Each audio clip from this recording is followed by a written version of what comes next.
આ આડું તો આવવાનું જ છે ને ભલા માટે. આમાં તમે સેવા કરી છે એનું ફળ મળવાનું છે, કોકને વગર ગુને લાફો માર્યો હોય છે તેનું મળવાનું છે. 100%ની વાત. કર્મની ગતિની હજી કોઈ સમજી જ નથી ગયું. તમે વિચાર કરો, ગંગાનો પુત્ર ભીષ્મ થઈ થાવીને થશે એવો ત્રિકાળ જ્ઞાની મહાપુરુષ, કાલ શું બનવાનું ઈ જ એને ખબર હોય. એક પોતાનું મોત આવે અને યમના દૂતને એમ કે અત્યારે વ્યા જાઓ, 6 મહિના પછી આવજો, પોતાનું મોત રોકી શકે એવો સિદ્ધ પુરુષ,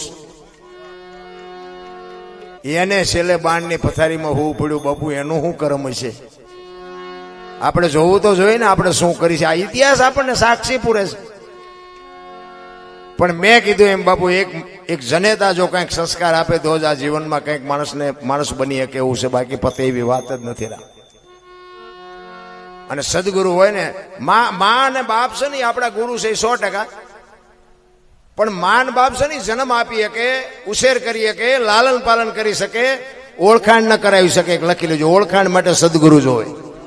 ક્યાંથી આવ્યા છો, ક્યાં છો અને ક્યાં જવાનું છે, આની ઓળખાણ બાપુ મા બાપ ન કરાવી શકે. બાકી માં છે એ આપણા ગુરુ છે, 100% છે. પણ આના આપણે કોણ છીએ? કારણ કે માનવ પછી એમાં નાચ જાત કઈ આવતું નથી. દરબાર, કોળી, પટેલ, ભરવાડ બધું આવી જાય. માનવ, બેનું ભાઈઓ બધું એ બધું માનવમાં જ આવે. માં 9 મહિના ઉદરમાં રાખે એટલે નામ પડે માનવ. પછી આ તો નોખું દાય આપણે આવ્યા પછી પાડ્યું. બાકી દરબારનું લોહી લાલ ને પટેલનું પીળું એવું નીકળે, બધું એક જ હરખું નથી. ત્યાં શરીરમાં કઈ ફેરફાર હોય તો મને કયો, આમ જોઈને એમ લાગે કે આ દરબાર જ છે, આ પટેલ જ છે. આમ કઈ નકશામાં કઈ ફેરફાર છે? આ બનાવવા વાળો બાપુ તમે જુઓ તો ખરા, કરોડો અબજોની સંખ્યામાં જો માણા બનાવ્યો હોય તો એકના મોઢા જેવું બીજું મોઢું નથી. જુઓ તો ખરા એની રચના તો જુઓ. અરે મોઢાની ક્યાં વાત કરો, એક આંગોઠાનો ફિગર છે ને, ફિગર, ઈ એકના ફિગર જેવો બીજા કોઈનો ફિગર નથી. મારા રામ એને કેવી કારીગરી કરી છે, હજી તો કોઈને મારા રામ ખબર જ નથી. આમ કહી નાખું, આમ કરી નાખું, તમારાથી કઈ થાય એવું નથી. તમે આવ્યા છો એમ નામ ને જવાના છો એમ નામ. આ ખેતર મેં લીધું, ટ્રેક્ટર મેં લીધું, મકાન મેં બનાવ્યું, જાવ તો લેતા જજો ને બીજા વાપરશે. શું પણ મારું મનાણા છો. કોક ને બાપુ કોક ગરીબ માણસ બટકું રોટલો દો, મજા કરો, આનંદ કરો, કાંઈ છે નહીં. માણસ જન્મે 2-2.5 કિલોનો હોય, 60-80 વર્ષ જીવન મરી જાય, શમશાનમાં લઈને હળગાવી નાખો, રેખ્યા ભેળી કરીને ચોખ્ખો એટલે 2-2.5 કિલો થાય. વાતમાં કાંઈ છે ને, આ બધું ઠેકડા ભરવાનું વચ્ચે છે. માના ઉદરમાં તમારું અને મારું બીજનું રોપણ થાય ને, અને જન્મ થયા પહેલા બાપુ બધી માએ તૈયારી કરી રાખી હોય. ગોદડા ને ખોયા ને ઘોડિયા ને બધું માં બધું કરી જ રાખે ને, કે મને ભગવાન દીકરો દીકરી કઈક આપશે. માએ બધી તૈયારી કરી જ રાખી હોય. અને બાપુ શેડે તમે જેથી જવાના હોય ને તેથી આ દુનિયાએ તમારી તૈયારી કરી જ રાખી હોય.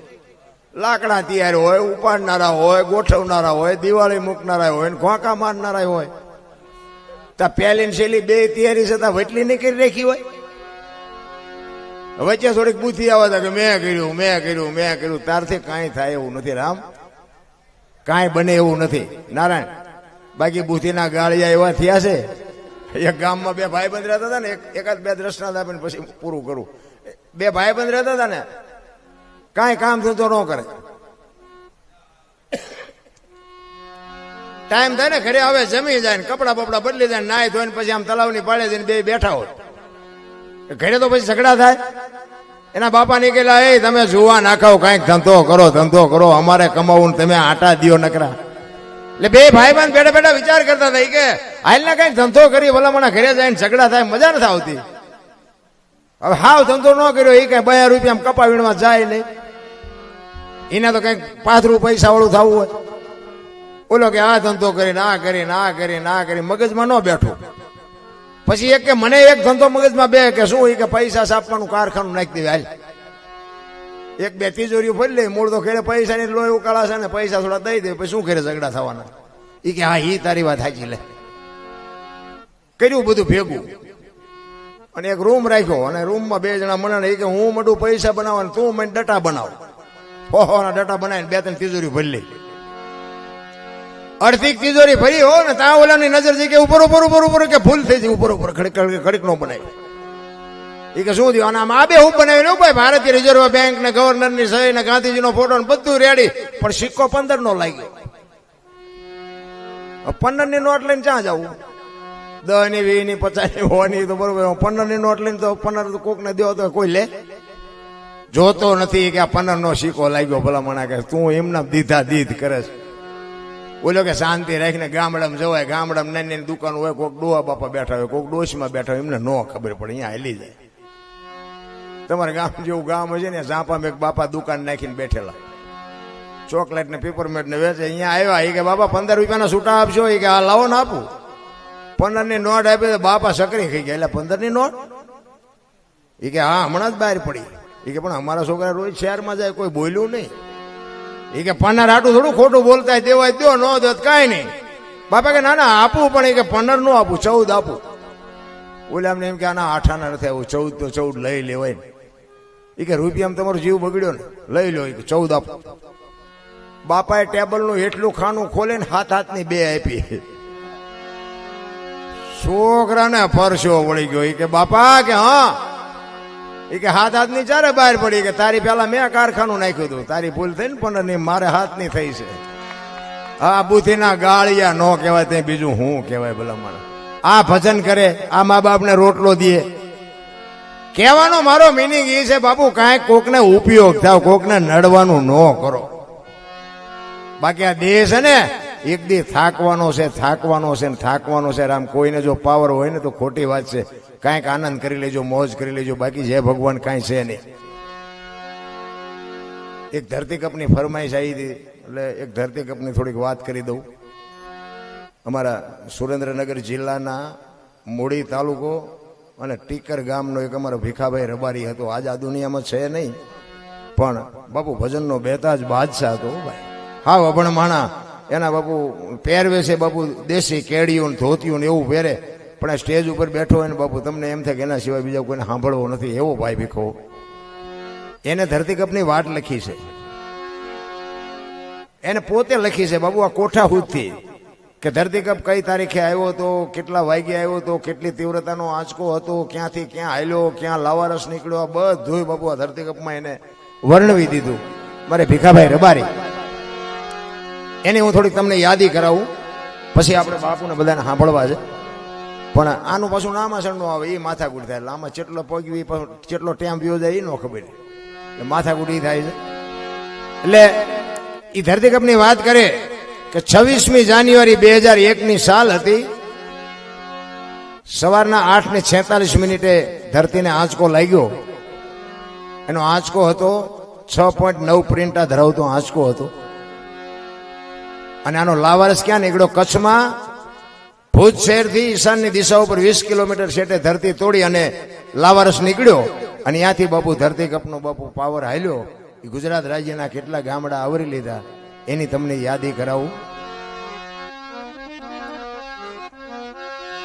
પ્રથમ ભાગે જ્યાં પ્રગટ થયો કચ્છમાં ધ્રાંગ લોડાઈને ધ્રુજાવતો ભુજને લીધો ભરડો અંજારને આંટો ફરી ખીડોઈ નાખ્યું ખખડાવી બચાવને કર્યું ભાંગીને ભૂકો રાપણને રમ ઢોળતો સામે ખ્યાળીને નો રવા દીધી શાન કે ભાન કેર કર્યો કારો ચૂથી નાખ્યો ચકલાનો માળો બચાવો ની થાય કિકિયારી નથી બચવાની ક્યાંય બારી ત્યાંથી ઉભા રણમાં આવ્યો માળિયા માથે થઈ મોરબીના ઉડાડ્યા મોર જામનગર માથે જડી બોલાવતો હાલારનો પકડ્યો હાથ બહુ ધુણાવી બારાડી જૂના ગઢિયા લીધા ઝપટમાં ડોલાયો દક્ષિણનો દરિયો ત્યાંથી પાછો ફર્યો ભાવનગરને ભડકાવતો વલભીપુર નાખ્યો વલોવી નો રવા દીધી શાન કે ભાન કેર કર્યો કારો ચૂથી નાખ્યો ચકલાનો માળો બચાવો ની થાય કિકિયારી નથી બચવાની ક્યાંય બારી વલભીપુર માંથી વસુટો ગોહિલવાડમાં ગુજાડો પોણા ભાગનું લીધું પાલીતાણા બજરંગ બાપાની મેરથી બગદાણાથી બારો હાલ્યો કાઠિયાવાડ કમકમાવતો રાજકોટમાં રેલાણો 8 નંબર ઓડે અથડાણો ચોટીલા હોરો થઈ સાયલાને કરી સાન લીમડીને મારતો ગયો લપાટ ધોળકા ધંધુકા ધ્રુજાવતો ભરૂચના ઉડાડ્યા ભમરા સુરતને કરી સાન વાપી નાખ્યો વલોવી નો રવા દીધી શાન કે ભાન કેર કર્યો કારો ચૂથી નાખ્યો ચકલાનો માળો બચાવો ની થાય કિકિયારી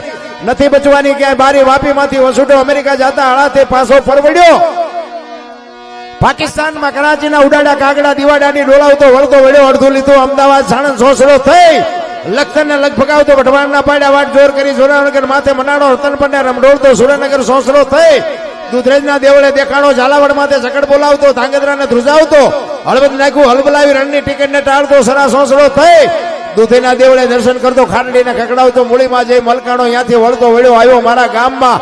ટીકર ગામમાં આવી અને કર્યું ટીખણ. ગામડે ગામડે ભૂકંપ તારા ભણકારા ભણે ભીખો રબારી આવું કેમ કર્યું કીર્તન. એવો બાપુ ધરતી કપ આવ્યો ને તેથી હા નહોતો હમાતો હા મારા રામ. 15 વર્ષના સંબંધ બગડી ગયેલા હતા ને એ કામ કરીને આમ આંસકો માર્યો તા એક પેલા રાતે ખાવા માંડ્યા. આપણને એમ થાય સમાધાન કોણ કરી ગયું? એ આંસકા મારે પછી ભેગું થવું તા પેલા ભેગા રહી. તો હું તો ચારેક યાદ કરું ને એકલો હોય તાર 6 મહિને 12 મહિને ચારેક થોડું હલાવતો રહી એટલે ભેગા રહે. પછી તમે બોલું સર્વે કરવા નીકળ્યા પછી કે નુકસાન હોય ને સરકારથી કે સર્વે કરવાનું.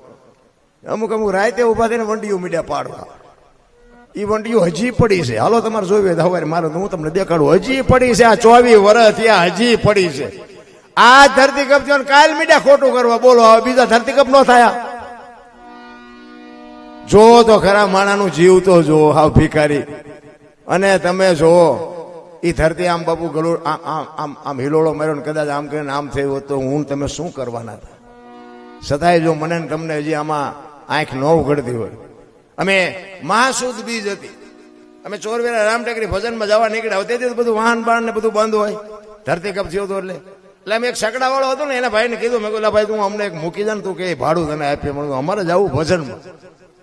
એટલે એ કે હાલો તમને લઈ જવું. એટલે અમે 3-4 જણા હતા બેઠા જાતા હતા. એમાં રસ્તામાં બે ભાઈ બીજા ઉભા હતા.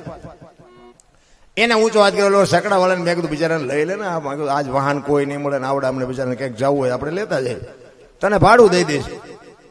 એ બેન બેહાર્યા. તેથી તો પછી બધા ધરતીકપની જ વાતો કરતા હોય. અરે કેવો આવ્યો ને શું થાય ને આટલું આમ થયું ને આટલું આમ બધી ધરતીકપની જ વાતો થાય. તે ઈવડે બે ધરતીકપની જ વાતો કરતા. એક ભાઈ કે કેવો ધરતીકપ આવ્યો તું જોતો ખરો? એ કે તો ઓલો બીજો હતો ને એ કે આ તો આવવાનો જ હતો.